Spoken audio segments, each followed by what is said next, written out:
Hello there, very good evening and welcome to the news tonight, where we get you the day's top stories. We'll get you all the details of that landmark judgment on triple talaq and also the reactions that came in and the other big stories. But first, the headlines.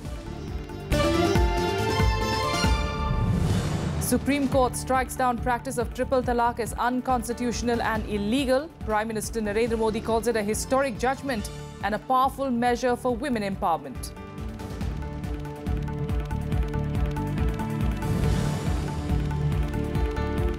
A day after rival factions unite, AIADMK government is in a crisis in Tamil Nadu. 19 MLAs of the Sasikala faction tell Governor C. Vidyasagar Rao that they have lost confidence in CM E. Palanisamy.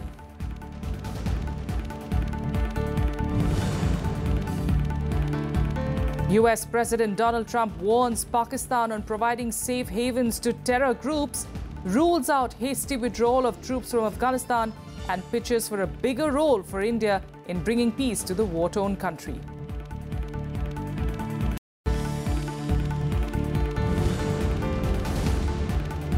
And against the backdrop of the tense standoff with China over Doklam, Nepalese Prime Minister Sher Bahadur Deoba to start his 4-day state visit to India tomorrow, the first foreign trip after assuming office in June this year.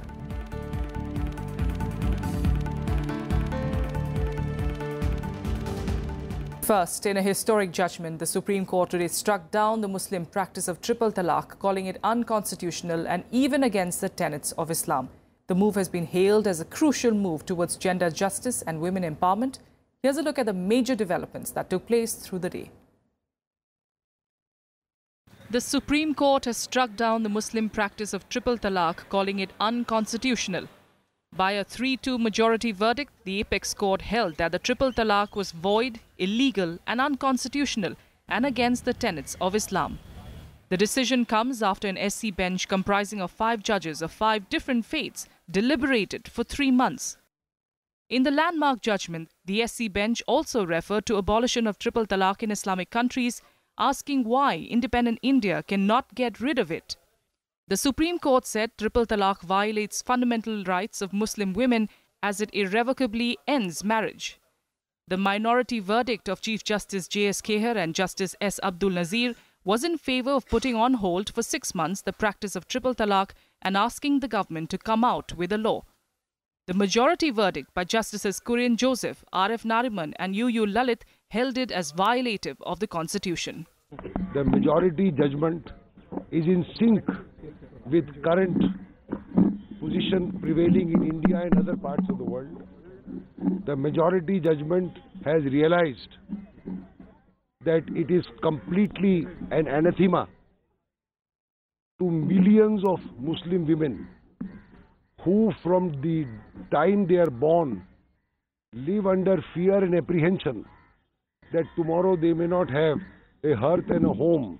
Cheers erupted among the petitioners and victims of triple talaq as soon as the judgment was delivered.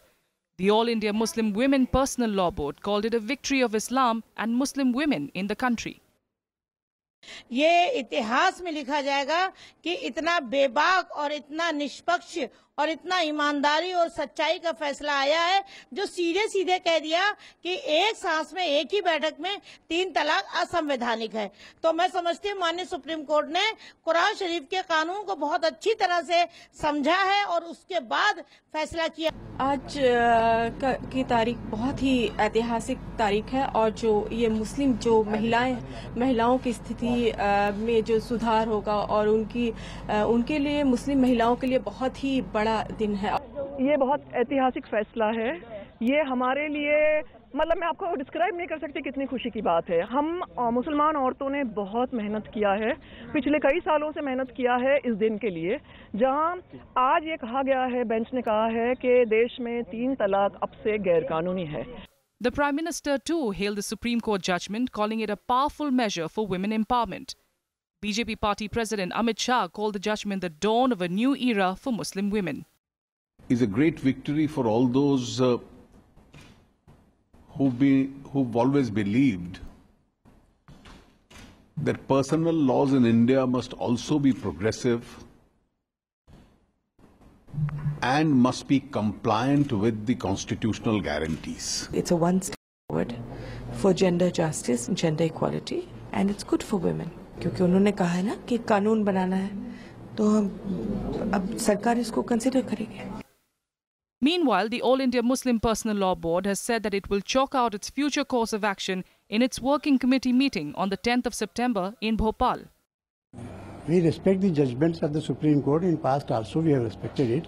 We consider this judgment and our study also in the meeting of the Executive Committee of the Personal Law Board, which is going to be held on 10th of September at Bhopal.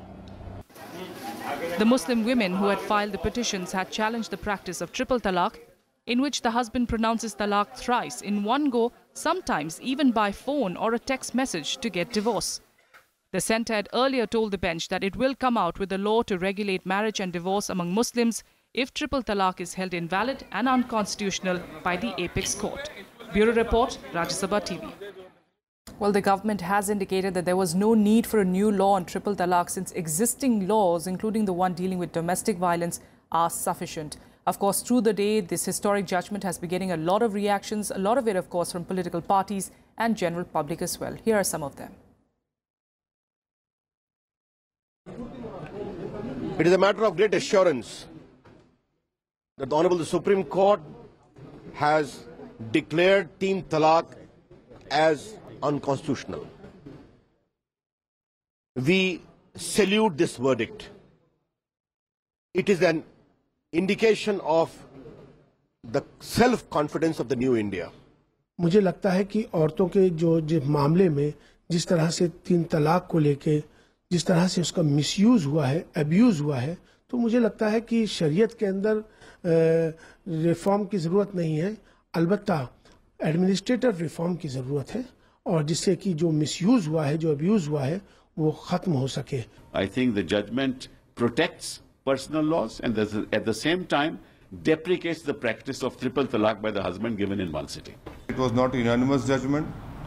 The BJP government wanted the whole divorce, that is talaq-e-bidat, talaq-e-ahsan, talaq-e-hasan, to go away, which the then Attorney General argued on behalf of the government. That has not been accepted. And personal laws cannot be challenged under the ambit of fundamental rights. Now, this has clearly been told by the Supreme Court majority judgment. The pristine form of religious practice in Islam that abhors any exploitation. The verdict is an affirmation of the rights of Muslim women and gives relief to them against being subjected to discrimination by a practice that had been perverted over the years. We welcome the acceptance of this reality by the court and we welcome the verdict of the Supreme Court. The CPIM has always opposed the arbitrary and instant nature of triple talaq. So we welcome the majority judgment of striking down the arbitrary and instant triple talaq. But there has been a division in the 5-member bench. The verdict or the ruling given by the Supreme Court really has vindicated the stated position of my party, the CPI. We have been opposing the instant triple talaq. That is our stated position. ये एक बड़ी लड़ाई थी मुस्लिम बहनों की जो उन्होंने जीती है, उनको भी बधाई देते हैं. कोई कानून बनाने की जरूरत नहीं है क्योंकि जो कानून था ही नहीं, जो इलीगल था उसको सुप्रीम कोर्ट ने जब इलीगल कह दिया तो कोई कानून बनाने की जरूरत नहीं है. ट्रिपल तलाक अब इलीगल है, अवैध है. देश में आम मुस्लिम महिलाओं ने बहुत मेहनत की है, बहुत जद्दोजहद की है तीन तलाक से निजात पाने के लिए और इस जद्दोजहद में सभी आम भारतीयों का साथ मिला है. जो ला गवर्नमेंट के ऊपर, संसद के ऊपर छोड़ा है, हम इसको मानते हैं कि हम संविधान पे भरोसा करेंगे. जो हमारे कुरान में बराबरी का जो वैल्यू है उसको लेकर ही कानून बनेगा. सुप्रीम कोर्ट ने आज मुस्लिम महिलाओं के लिए लेके एक कानून की बात तो की है और हमारी बात को सुना तो गया, उसके ऊपर एक डिसीजन भी लिया गया कि ये असंवैधानिक है और इसके ऊपर एक कानून बनेगा और उसके लिए हम बहुत ज्यादा उम्मीदें सरकार से लगाएंगे. In other news, US President Donald Trump has sent out a strong message to Pakistan during his address to the nation on America's Afghanistan policy. Trump said that the US can no longer be silent about terror safe havens in Pakistan. He also, in a speech, sought more role for India in war-torn Afghanistan. I am here tonight to lay out our path forward in Afghanistan. US President Donald Trump spelling out America's policy in Afghanistan. The American people are weary of war without victory. Nowhere is this more evident than with the war in Afghanistan. The longest war in American history, 17 years. I share the American people's frustration. Trump ruling out a hasty withdrawal of troops from the war-torn country, saying conditions on ground will, and not arbitrary timetable, will guide its strategy from now on. A hasty withdrawal would create a vacuum that terrorists, including ISIS and Al-Qaeda, would instantly fill, just as happened before September 11th. Laying out his Afghanistan and South Asia policy in his first primetime televised address as Commander-in-Chief, Trump said the region has the highest concentration of terror safe havens anywhere in the world. That the security threats we face in Afghanistan and the broader region are immense.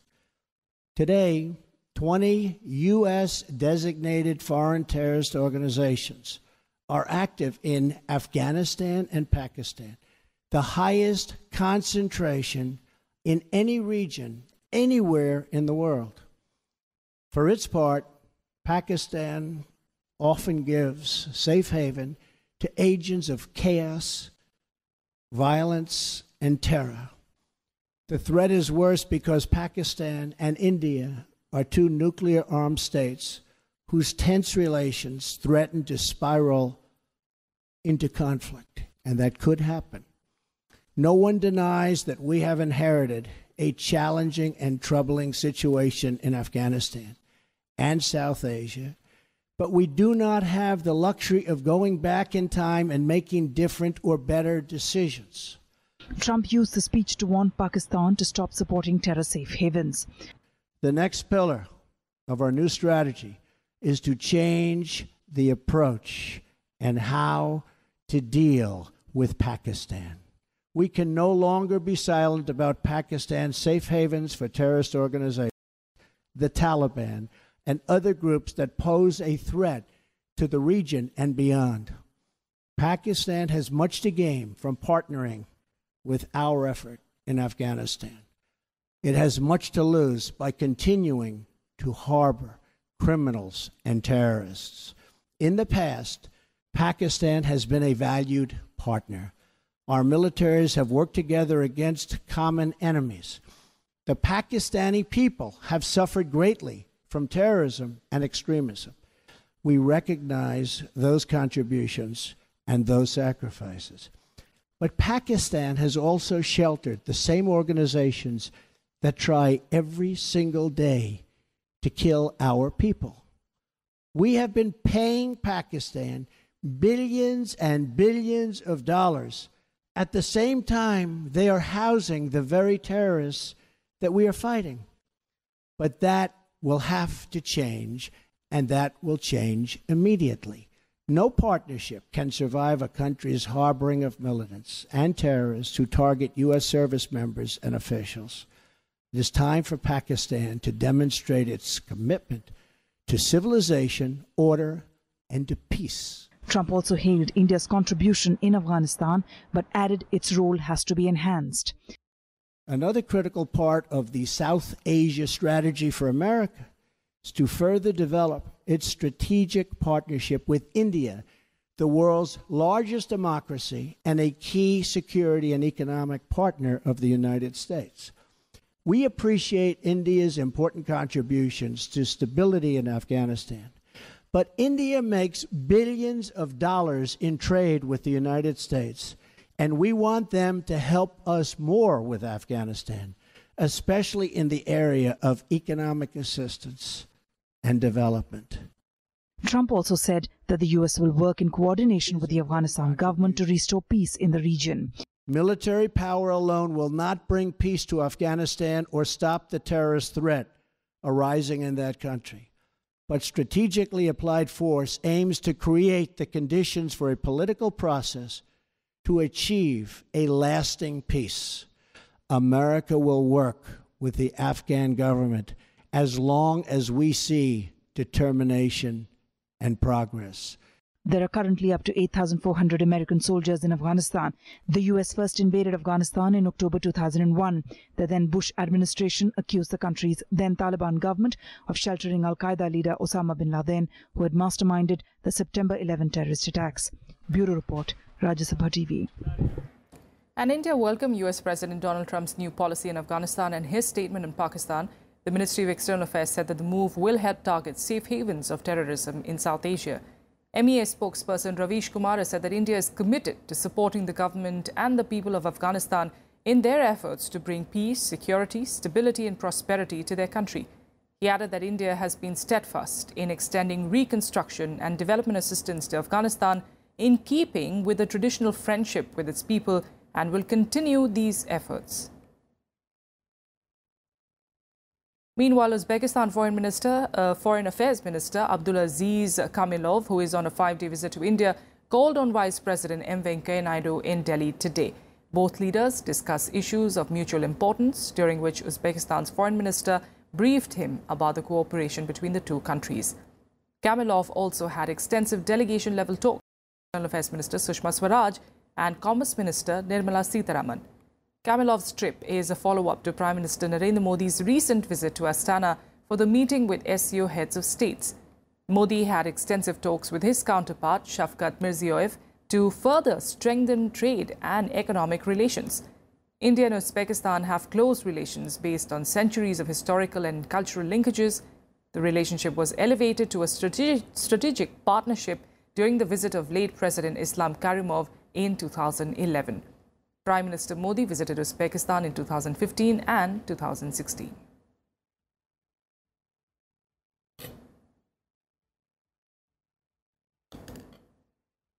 Prime Minister Narendra Modi today urged citizens to work for India's development. Addressing a conference of CEOs and startups in the capital, Narendra Modi said that welfare and happiness of the people is of paramount importance for the government. Addressing over 200 young CEOs, the Prime Minister said that the country's corporate sector can act as a great social force for poverty alleviation.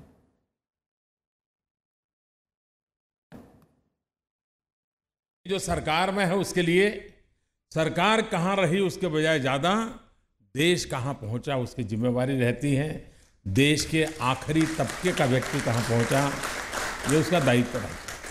मेरे देश को आगे ले जाने के लिए मुझे आपका साथ चाहिए।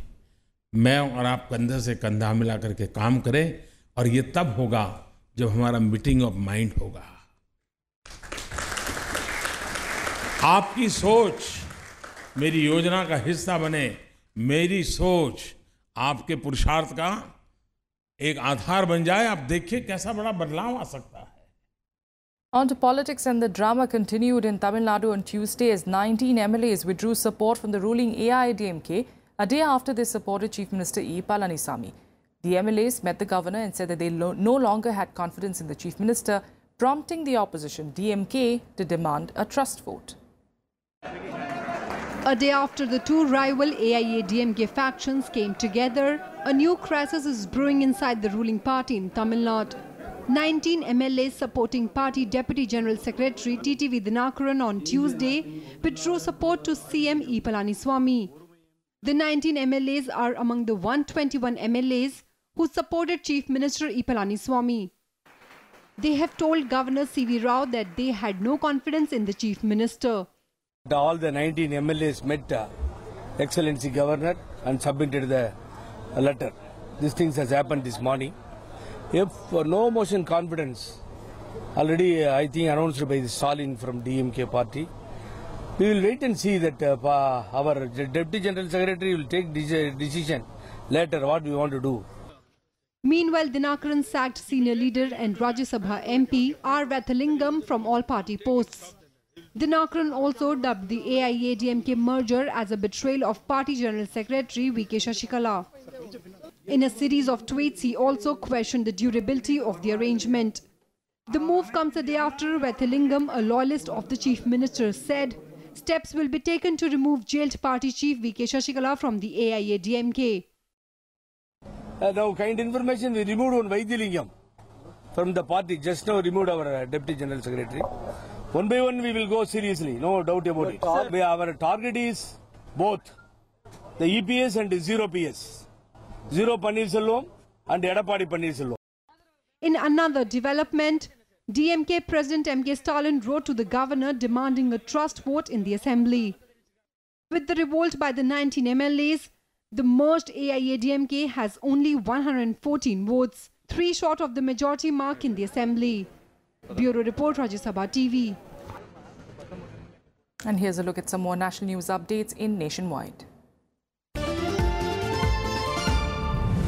Regular banking operations were hit as public sector bank employees went on a day-long nationwide strike to protest against the government's proposed consolidation move. Services like deposits and withdrawal at bank branches, check clearances, NEFT and RTGS transactions were affected. However, operations at private lenders such as ICICI Bank, HDFC, Axis and Kotak Mahindra were almost normal.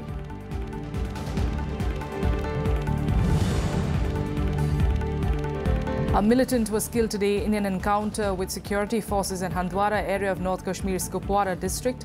Security forces launched a cordon and search operation in the Hafruda forest area following information about the presence of militants.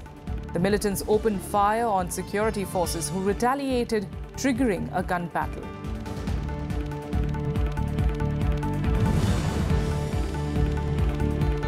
Swine flu claimed 9 more lives in Gujarat, taking the death toll to 280 since January this year.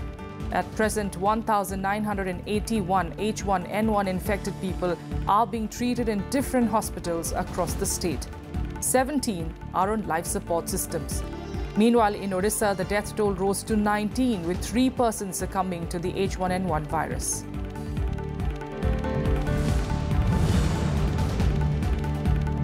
The flood situation worsened in Bihar, taking the death toll to 264.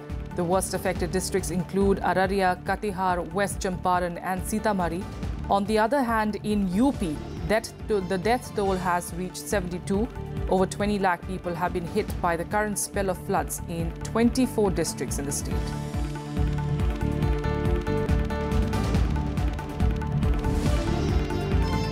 Nepalese Prime Minister Sher Bahadur Deoba will start a 4-day state visit tomorrow. This will be his first foreign trip since assuming office in June this year. It holds significance as both India and Nepal look to advance their age-old special ties of friendship. Deoba's visit comes at a time when India and China are locked in a prolonged border standoff, and China is wooing Nepal for its strategic interests. Nepalese Prime Minister Sher Bahadur Deoba will arrive on his first foreign visit to India on Wednesday. His 4-day trip will include meetings with the President, the Vice President and wide-ranging talks with Prime Minister Narendra Modi on bilateral issues. Cooperation on security and development, as well as regional and international issues, will be major areas of discussion between the two Prime Ministers. A high-level delegation will accompany Deoba, who will be extended a special courtesy to stay at the Rashtrapati Bhavan.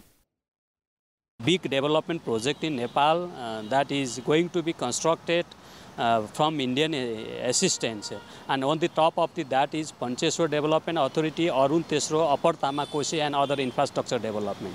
And I sense that the both sides and political leaders of the both countries want to push those big projects from this visit. And other agendas are related to the reconstruction of Nepal's reconstruction effort and India's assistance to it. Deoba's visit comes at a time when Nepal has been battered by floods that claimed more than 100 lives. Nepalese opposition parties are blaming India for what they call unilateral construction of about 15 embankments for the devastation. Deoba is also likely to urge the Indian government to speedily implement the past agreements. Prime minister का हमेशा से शुरू से ही जो first visit रहा है वो India का ही होता है। इससे क्या होता है ना कि ये नेपाल और इंडिया के रिलेशनशिप का क्लोजनेस भी दिखाता है ये चीज़ें। और दूसरी तरफ ये भी है कि इंडिया भी चाहता है कि नेपाल के प्राइम मिनिस्टर का विजिट इंडिया ही हो, हमेशा मतलब पहला विजिट इंडिया ही हो। तो ये जो फर्स्ट विजिट का जो कॉन्सेप्ट है नेपाल के प्राइम मिनिस्टर का इंडिया के प्रति और यहाँ के पॉलिटिकल लीडरशिप का जो उनको बुलाने का पहला विजिट कराने का, तो ये पॉलिटिकल, इकोनॉमिक, सोशल सारे एस्पेक्ट से ये क्लोजनेस को ही दर्शाता है। Deva will also travel to Hyderabad, Tirupati and Bodh Gaya during his visit. Akhilesh Suman's report for Rajya Sabha TV. Home Minister Rajnath Singh has asserted that awareness about intellectual property rights or IPR among officials of enforcement agencies would assist them in handling IPR-related cases. Inaugurating a 3-day workshop on enforcement of IPRs, Rajnath Singh also announced a special course in all police training colleges on IPRs. The exercise is part of the implementation of the national IPR policy unveiled by the government last year. Enforcement agencies के लिए सबसे मददगार तथ्य यह है कि consumers के बीच इस बात को लेकर अवेयरनेस धीरे धीरे बढ़ रही है कि फेक प्रोडक्ट्स, विशेष रूप से फार्मास्यूटिकल ड्रग्स, सॉफ्टवेयर्स और नॉन वैलिडेटेड टेक्नोलॉजीज केवल चीप इमिटेशंस नहीं होते, बल्कि ये उनके और सोसाइटी की सिक्योरिटी के लिए भी सीरियस सेफ्टी थ्रेट्स भी बन सकते हैं. And now let's take you through some international news updates in Global Buzz. At least 42 civilians were killed in a barrage of US-led airstrikes on ISIS territory in the Syrian city of Raqqa. According to reports, 19 children and 12 women were killed in the raids that hit several neighborhoods in the northern city. The raids marked the second consecutive day of ferocious bombardment on Raqqa. The US-backed Syrian Democratic Forces have captured more than a half part of Raqqa.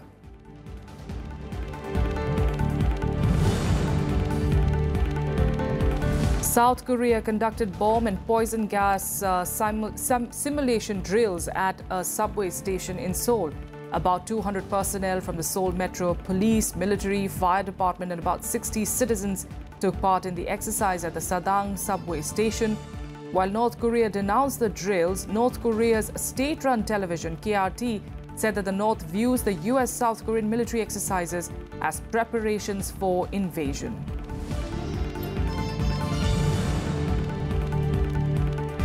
The suspected driver of the deadly Barcelona van attack was shot by Spanish police 40 kilometers west of Barcelona. Yunus Abu Yaqub was wearing a fake explosive belt and was gunned down during a massive manhunt. According to police, the suspect was spotted in the town of Subirats, about an hour drive from Barcelona.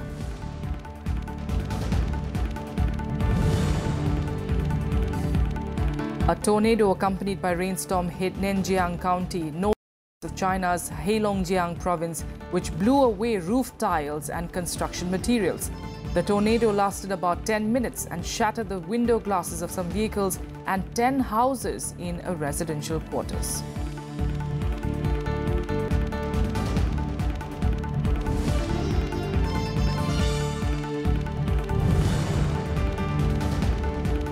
An earthquake hit the tourist Italian holiday island of Ischia, killing at least 2 people and injuring dozens of people. Residents and tourists on the island ran out on the streets from homes and hotels. The European Quake Agency estimated the magnitude at 4.3 on the Richter scale.